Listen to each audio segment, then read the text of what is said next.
د اسلامي امارت د واکمنۍ پاکستان او چین ترمنځ درې اړخیزه مهمه غونډه. د کابل درې اړخیزه ناسته د سیمه ایزو اړیکو لپاره مهم بدلون او د نوموړې واکمنۍ لپاره یو فرصت دی. خو څنګه؟ بشپړ جزئیات په ویډیو کې تر پایه وګورئ. پتمنو لیدونکو ستړي مه شئ.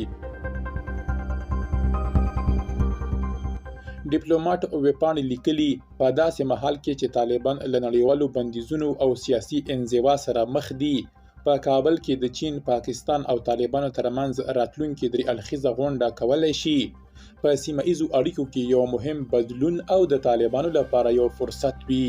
په دغه راپور کې راغلي د چین، پاکستان او افغانستان د بهرنیو چارو وزیران به په روانه اونۍ کې په کابل کې سره وویني چې د بحث اصلي موضوعګانې به د ترهګرۍ ضد مبارزه او د سیپیک پروژه وي.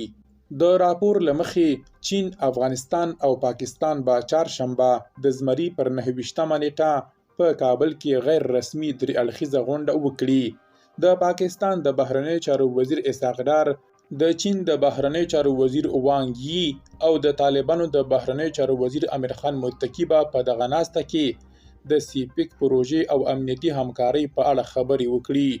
راپور زیاتوي سیپیک پروژې ته د افغانستان راګډول د کارموندنې، پانګونې او سیمه ایز نښلون لاملیدای شي. ډیپلوماټ ویبپاڼې لیکلي بیجینګ له پاکستان او افغانستان نه غوښتي چې خپلمنځي اړیکې ورغوي. پاکستان په دې وروستیو کې د چین په غوښتنه له طالبانو سره خپلې اړیکې ښې کړې دي. په ورته وخت کې په سیمه کې د داعش خراسان څانګې او پاکستانیو طالبانو په څیر د جنگي ډلو حضور اوس هم د پاکستان او چین لپاره د اندېښنې وړ مسله ده. دغه ډول په نړیوال ډګر کې طالبان هم له سیاسي انزوا یا ګوښه‌توب څخه راایستلی شي.